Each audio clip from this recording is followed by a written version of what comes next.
শীতকালীন বাগান করতে গেলে আমরা যে সমস্ত তরল সার নিয়ে সবাই ব্যবহার করে থাকি তার মধ্যে সবচেয়ে গুরুত্বপূর্ণ যে তরল সারটি রয়েছে সেটা হচ্ছে সরিষার খোল পচা জল। আমরা অনেকে এটা গাছের বিরিয়ানি খাবার বলে ব্যবহার করি এবং গাছ ভীষণভাবে এই খাবারটিকে পছন্দ করে। আবার অনেকেই রয়েছে যে এই সমস্ত খাবারগুলি ব্যবহার করার পর তার গাছও নষ্ট হয়েছে, আবার কোনো কোনো বাগানের ক্ষেত্রে রেজাল্ট অত্যন্ত ভালো হয়েছে। তো এই সরিষার খোল সঠিক ব্যবহারে কিন্তু আপনার গাছের ফলন বৃদ্ধি করতে পারে, গাছের ফুল ফল ধারণ ক্ষমতা বৃদ্ধি করতে পারে। তার সঠিক ব্যবহারটাই কিন্তু সঠিকভাবে জানাটা একজন বাগানির জন্য সবচেয়ে উপযোগী। আর আজকের এই ভিডিওতে আমরা জানাবো যে সরিষার খোল জল আপনারা কিভাবে ব্যবহার করবেন এবং কতটা পরিমাণ ব্যবহার করলে আপনার প্রত্যেকটা শীতকালীন গাছে প্রচুর পরিমাণে আপনারা ফলন পাবেন, গাছের রেজাল্ট অত্যন্ত ভালো হবে। আর এই সমস্ত কিছু নিয়ে আজকের বিস্তারিত আলোচনা, তো পুরো ভিডিওটি স্ক্রিপ্ট না করে দেখতে থাকুন। সবার প্রথমে যে বিষয়টি নিয়ে কথা বলবো সেটা হচ্ছে সরিষার খোলের উপকারিতা। প্রথমেই বলে রাখি, সরিষার খোলের মধ্যে রয়েছে পটাশিয়াম, ফসফেট এবং নাইট্রোজেন, যেটা গাছ বেড়ে ওঠার জন্য তিনটি মূল উপাদানের প্রয়োজন। তার রেশিওটা রয়েছে সবচেয়ে গুরুত্বপূর্ণ এবং এই উপাদানগুলি গাছ সরিষার খোলের মধ্যে থাকার জন্য কিন্তু প্রত্যেকটা গাছ তার সুষম খাবার পেয়ে থাকে এবং বেড়ে ওঠার জন্য সুন্দর একটা খাবার পেয়ে থাকে, যার জন্য কিন্তু একে গাছের বিরিয়ানি বলা হয়ে থাকে। তাছাড়াও কিন্তু এই সরিষার খোলের মধ্যে বেশ কিছু ছোট ছোট মাইক্রোনিউট্রিয়েন্ট থাকে, যেমন ম্যাগনেসিয়াম থাকে, কপার থাকে, সালফার থাকে, যা গাছকে সুন্দর এবং সুস্বাস্থ্যবান রাখতে ভীষণভাবে সহযোগিতা করে।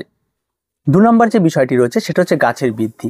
অবশ্যই এই সরিষার খোল কিন্তু গাছের বৃদ্ধিতে ভীষণভাবে সহযোগিতা করে। যেমন নাইট্রোজেন রয়েছে, তার বেড়ে ওঠার জন্য সহযোগিতা করে, তার পাতা বেড়ে ওঠার জন্য সহযোগিতা করে। তার সঙ্গে সঙ্গে ফসফেট রয়েছে, যেগুলি গাছের রুট সিস্টেমকে ভীষণ রকমভাবে ব্যবহার করে। এবং তারপরে পটাশ রয়েছে, যা গাছের ফুল ফল ধারণে ভীষণ রকমভাবে সহযোগিতা করে। তাই এই সরিষার খোল কিন্তু গাছে ব্যবহার করলে কিন্তু গাছের সব দিক থেকেই বেনিফিট রয়েছে। 3 নম্বর যে বিষয়টি রয়েছে সেটা হচ্ছে সরিষার খোল সম্পূর্ণরূপে একটি জৈব ফার্টিলাইজার। আর এই জৈব ফার্টিলাইজার সেটা আমাদের হিউম্যান বডির জন্য যেমন ভালো, তার সঙ্গে সঙ্গে কিন্তু আমরা যদি এই জৈব সার যদি থাকে এবং তার মধ্যে যদি সমস্ত খাদ্য উপাদান থেকে থাকে, সেটা কিন্তু গাছে প্রয়োগ করতে আমরা প্রত্যেকে চাই। যদি আমরা সবজি বাগান করি সেখানে অনায়াসে আমরা সরিষার খোল পচা জল ব্যবহার করতে পারি, তাতে কিন্তু গাছের স্বাস্থ্য অনেকটা ভালো হয়ে থাকে এবং গাছের রেজাল্ট অনেকটা ভালো হয়ে থাকে। তাই অবশ্যই আপনারা জৈব সার এবং সমস্ত খাদ্য উপাদান থাকে তার একমাত্র সোর্স হচ্ছে সরিষার খোল পচা জল। 4 নম্বর যে বিষয়টি রয়েছে সেটা হচ্ছে সাশ্রয়ী। অবশ্যই সরিষার খোল অত্যন্ত কম দাম, যেটা 1 কেজি নিতে গেলে 30 থেকে 50 টাকার মধ্যে দাম হতে পারে। অন্তত জায়গা বিশেষে এর দামের পরিবর্তন হতে পারে, তবে যতটা পরিমাণ গাছের ব্যবহার করার জন্য সরিষার খোল ভেজাতে হয় সেটা কিন্তু খুবই সীমিত। তার জন্য আমরা পরবর্তীতে জানিয়ে দেবো যে কতটা পরিমাণ জল ভেজাবেন এবং কতগুলি টবে আপনারা ব্যবহার করতে পারেন তার সমস্ত কিছু। তো এই গেল হচ্ছে সরিষার খোলের উপকারী দিকগুলি, গাছে ব্যবহার করে যে সমস্ত বেনিফিটগুলি হয়ে থাকে সেগুলি আমরা জানলাম। এবার আমরা জেনে যাই যে গাছের এই সরিষার খোল ব্যবহারের কি কি ক্ষতিকারক দিক রয়েছে এবং কেনই বা এই ক্ষতিগুলি হয়ে থাকে সেই সমস্ত বিষয়গুলি একটু জেনে নিই। প্রথমেই যে বিষয়টি নিয়ে কথা বলবো সেটা হচ্ছে অতিরিক্ত ব্যবহার। সরিষার খোল জল অতিরিক্ত গাছে ব্যবহার করলে গাছের ভেতরে গিয়ে সে বিভিন্ন ধরনের গাছের যে মাটির যে ছোট ছোট ছিদ্র থাকে সেই ছিদ্রগুলিকে প্রথমত বন্ধ করে দেয়। তার সঙ্গে সঙ্গে এই সমস্ত তারা মাটিতে একটা আস্তরণ তৈরি করে, যা পরবর্তীতে রুট ড্যামেজ পর্যন্ত করে দিতে পারে। আর পরবর্তীতে দেখা যায় গাছ মৃত্যু পর্যন্ত ঘটতে পারে। তাই অবশ্যই আপনারা বিবেচনা করে এই সমস্ত কিছু ব্যবহার করবেন। আর মাত্রাতিরিক্ত ব্যবহার একেবারেই না, লিমিটেড এটা কিন্তু ব্যবহার করতে হবে, আর ছোট গাছে একেবারেই না।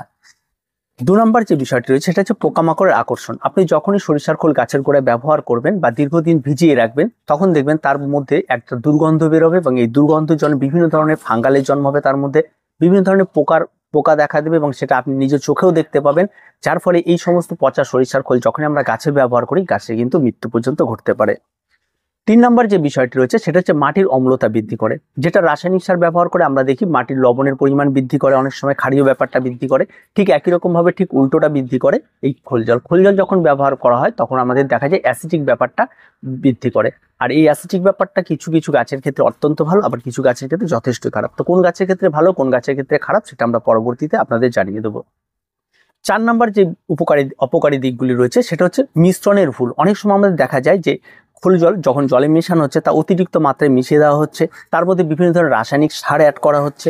এই সমস্ত বিষয়গুলিতে কিন্তু তার পাওয়ারটা আরও বাড়িয়ে তোলার জন্য বিভিন্ন ধরনের কিছু অ্যাড করে দেওয়া হচ্ছে, যার ফলে কিন্তু গাছের ভয়ানক রকমের ক্ষতি হচ্ছে এবং সেটি গাছে ব্যবহার করার সঙ্গে সঙ্গে গাছের মৃত্যু পর্যন্ত ঘটে যেতে পারে। তাই অবশ্যই আপনারা এই বিষয়গুলিকে কিন্তু সবার আগে খেয়াল রাখবেন।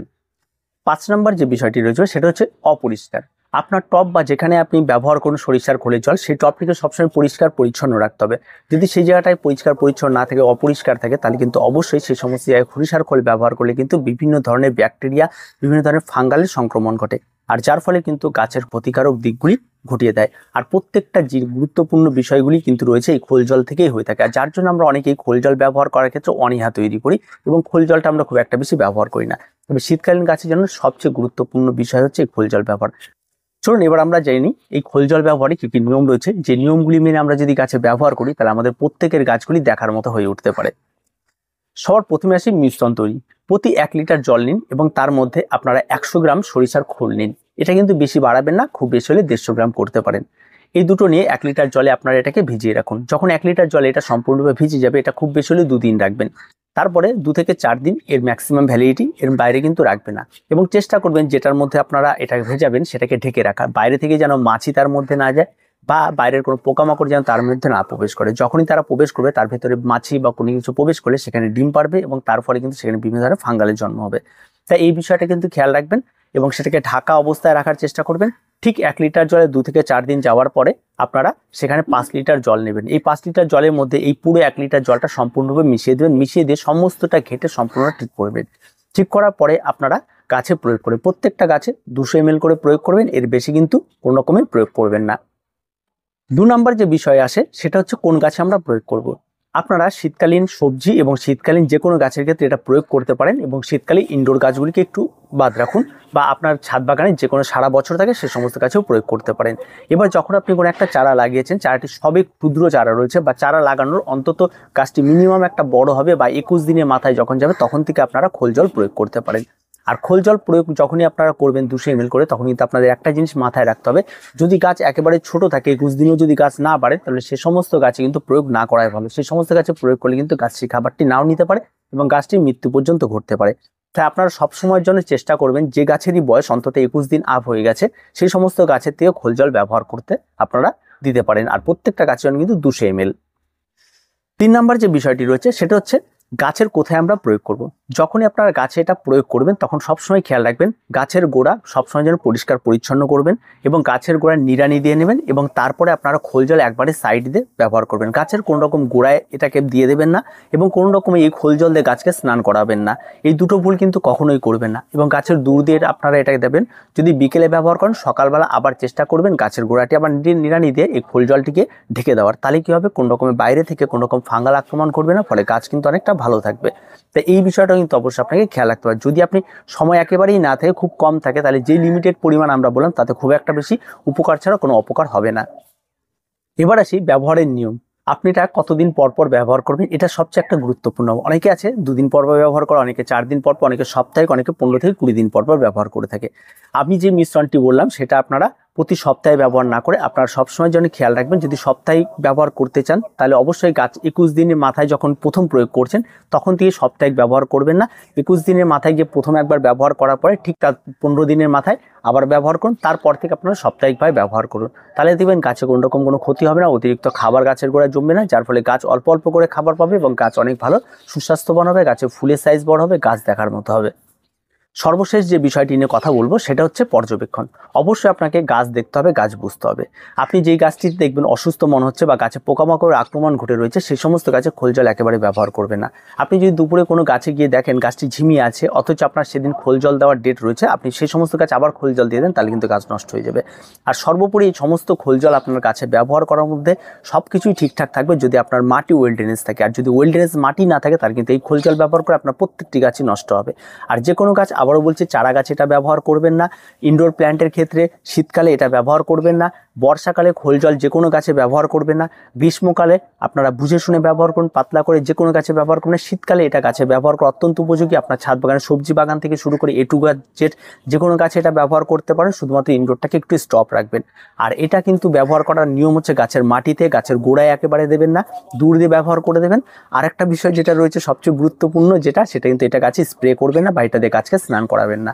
এই সমস্ত বিষয়গুলিকে যদি আপনি মেনে আপনি আপনার ছাদ বাগানে খোল জল ব্যবহার করতে পারেন তাহলে আপনি আপনার ছাদ বাগানকে সেরা বাগান করে তুলতে পারবেন এই খোল জল ব্যবহার করে, এবং কম সাশ্রয়ের মধ্যে, কম টাকা পয়সা খরচ করে এবং কম পরিশ্রমের মধ্যে সবচেয়ে বেস্ট গাছ আপনি আপনার ছাদ বাগানে তৈরি করতে পারবেন।